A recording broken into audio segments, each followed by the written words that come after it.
Hey folks, welcome back to Affiliate Retirement.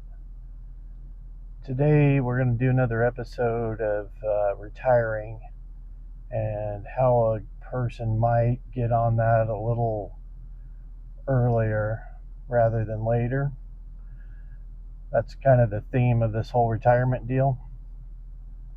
Anyway, so what I want to talk about today, the theme of today's video, is poor men think. This is a thing I came up with, and I guess in the interest of being woke, poor people think. It's just a thought process. I don't mean to offend anybody by that. It's not that certain people have an advantage over others. I don't mean to offend anyone. It's just a way of thinking that is just sort of a game changer. And there's books written on this. I encourage you to find some and read them on your own if you're interested in getting ahead.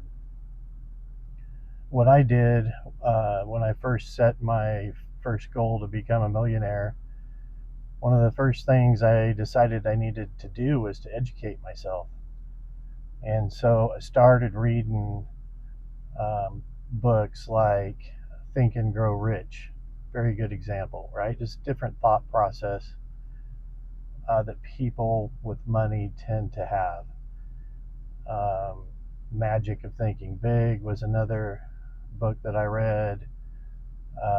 Kind of a little off topic, but Fast Food Nation was a book I read. Nickeled and Dimed was another one. Art of the Deal was one of them. There's a lot of like self-help type books out there on this subject, basically business in general, ways to get ahead in general.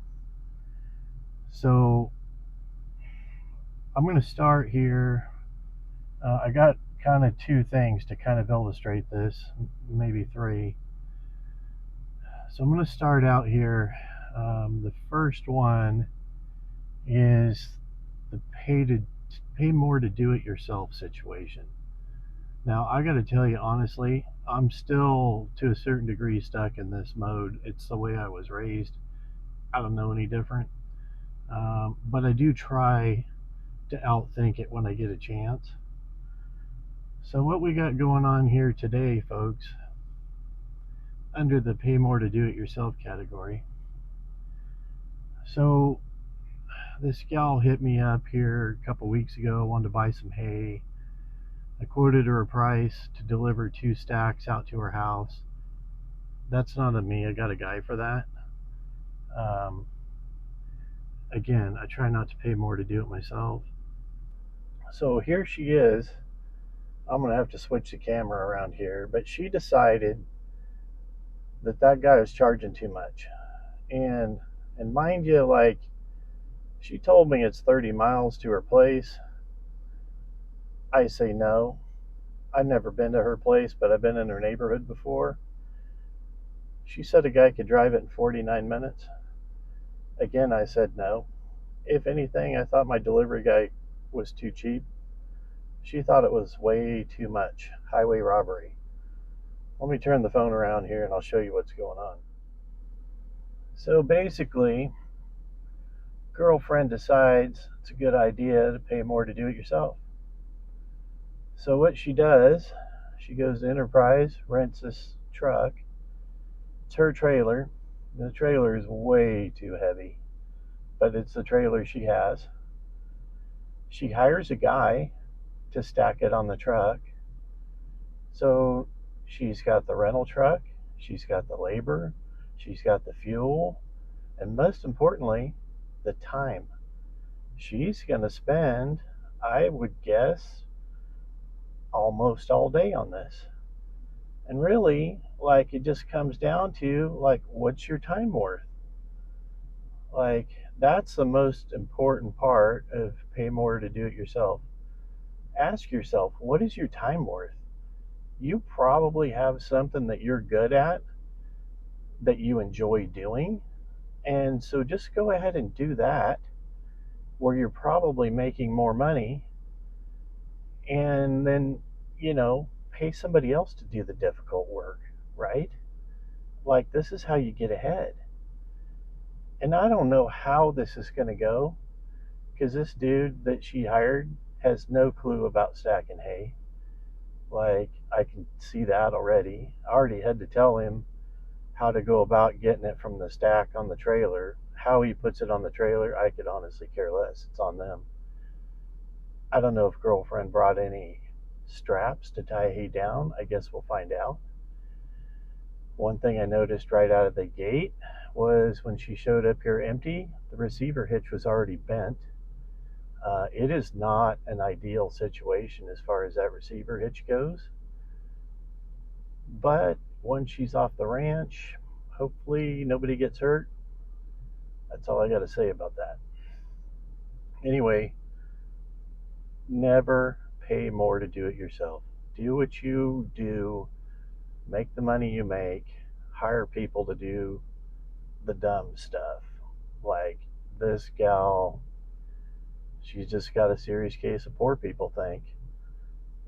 Like I said, I'm guilty of it. I'm in my own backyard digging trenches and moving sprinklers around. But, like I ain't got a lot else to do either. So anyway, let me stop this, turn the camera back around. I'll give you another example or two. So the other example I want to talk about is if you go back maybe 5 years in Failure's life, Failure would have conversations with his father-in-law, and it was always a mystery to me. Like, so for example, here in California, we pay property tax. The bill comes out typically in October. The first installment's due December 10th. Second installment is due April 10th. So back then, Failure's just kind of starting to get ahead, right? It's starting to kind of have a few nickels here and there. And so he's talking to his father-in-law, and it's not even the end of November. And his father-in-law says that he's already paid his property tax. And I'm like, why didn't you wait till December 10th? He's like, I don't have time for that. Doesn't matter. I'm like, oh my God. And he's like, yeah, I just paid it for the whole year. Like, what? Why wouldn't you hang on to your money and pay the other installment in April and use your money for something else? And he's like, it don't matter. He's like, I just pay it all now. Just get it behind me. And I'm like, man, you're crazy. Like, that money could be working for you somewhere else. And he's like, ain't worth it. So start pondering that for a while, like a good long while. And I decide that, you know what? He's right. Like, just go ahead and pay it. Get it out of your life. Like, you owe the money, just pay it. Like, not paying it all, like, right out of the gate is just really poor people think, honestly. And so, again, like I set a goal, right? I didn't have the cash to do that right then, right? But I set a goal and I started working toward it, and it took me a couple years just to get enough money, to have enough money in November to go ahead and pay it all. And I did it little by little. We got a few different properties, so started out by paying a couple of them in full in November and leaving a couple of them out there, stuff like that, and worked my way up to it. Been doing it for a couple of years. And I'll tell you what, like, for me, for my personal health, my mental health, what a freaking game changer. Like, this is one of the things that, like, that people who have a couple bucks know that it's not poor people think.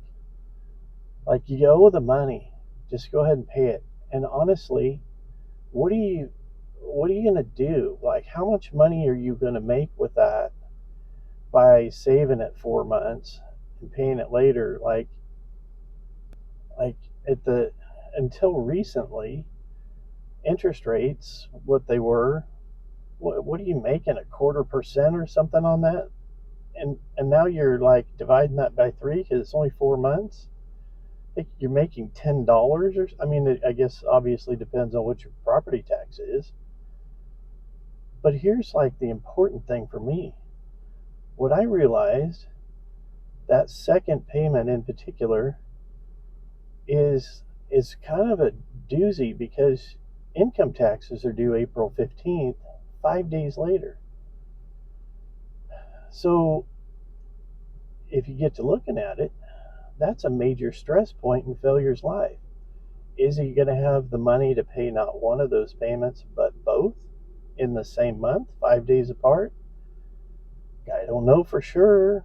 He knows what the property tax bill is, but guy never knows for sure what the income tax bill is until not too long before. Don't have a lot of time to gather up the money for that.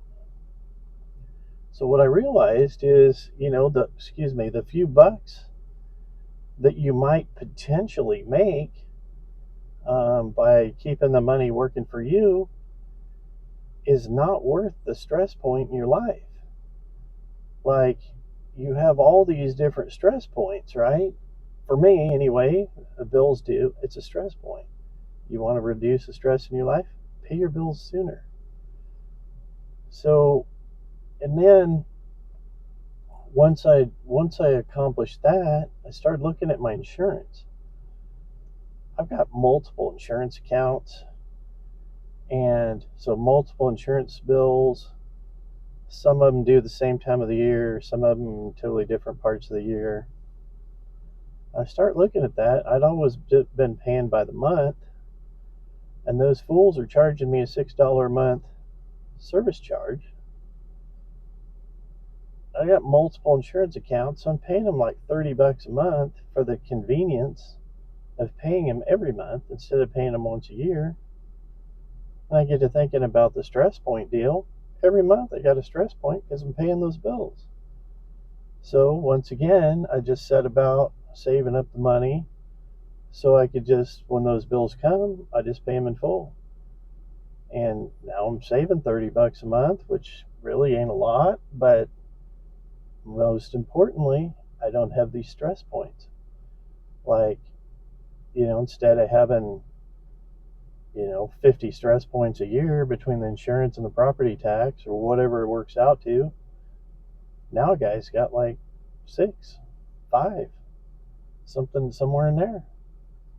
Like, it's just way better, guys. Like, and then I'm not going to really get into this because this video is already probably more than long enough, but like, there's other things, if you start thinking about it, that are poor people think. Things like 0% financing.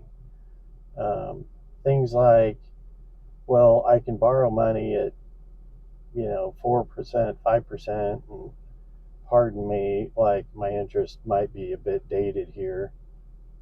For a fact is dated, but it doesn't matter. It's beside the point. I've had people tell me over the years, yeah, like, I owe $100,000 on my house, but I'm only paying 4%, 5% interest on it, and I'll just invest that money and get 8% and put the difference in my pocket. No, no, don't do that. Listen to Dave Ramsey. Dave Ramsey tell you not to do that. That 100,000 you owe on the house, if you have the money, pay it, because again, you have your monthly stress point every time the mortgage is due, and all investments have some risk. So what if you lose that? Your house could have been paid off. Like, pay the house off and then invest your money. And don't get me wrong, investing is important, and the sooner the guy starts, the better. But man, oh man, like, don't be investing on borrowed money. That's just a bad idea. If that goes bad, it goes way bad. So anyway, these are my thoughts on poor people think. And like I say, you're surrounded by examples of it. It's just, you got to get to the point where you recognize it and you try to step away and avoid it. 0% financing. I mentioned that. Same thing. Like, you owe the money. You got that stress point out there. It's coming at some point. Maybe once a month, maybe a year, whatever. 6 months no financing. Your stress point's in 6 months. Like, don't do that. You owe the money. If you don't have the money to pay it, you couldn't afford it to start with. And again, I don't mean to offend anybody, but like, stop and think this through. And if you don't believe in failure, listen to Dave Ramsey. Anyway, I appreciate you guys watching. Subscribe if you haven't already. Y'all have a good day. Thanks. All right, I just got done watching that video through. One thing I just kind of forgot to mention, so today, Failure's got some of his extra cash and high yield savings. It's a couple different accounts, or between 5 and 5.5%, right? So was thinking about that. So do I wait on the property tax this year? Do I wait, hold half the money back and pay it later in April and make that interest in between? Sat down with the old Excel spreadsheet, man's greatest invention, and ran some numbers, and yeah, I make an extra couple $100 maybe by wait until April to pay. $200, honestly, it's nice to have. Don't really move the needle for failure. So just go ahead, pay it, get the stress point out of your life. Have a good day. Hey, welcome back to Failure Retirement. Shipping hay today. I'm not going to say much here for the next couple minutes because I got to kind of keep this on the down low. This is one of the dumbest things I've ever seen in my life. So, tweaker girl hires a 63-year-old man to hand load this trailer for her. She doesn't lift a finger. She's sitting in the truck with the AC running. This guy just tells me he had to take an hour break because he was feeling some heat stroke coming on. The guy's pretty game though, I will say. Like, pretty sure she hired him off of Craigslist. He said he's 64 years old. He brought all 3 of his teeth with him, which is awesome for him. Seems like a good guy though, honestly. I'm not 64. I can tell you, I hope I'm smart enough not to do that. Anyway, so we're having fun. We've been at this around, he had an hour break, but all told, I've been here waiting on him for 3 hours. My fault for not charging him extra for my time. He's got 1, 2, 3, 4, 5, 6, 7. He's almost done with the 7th layer. So yeah, she was hoping to get 150 bales on here at least. I told her it wasn't going to fit, but anyway, sure is a good time. Guys, have a good day. Thanks for watching.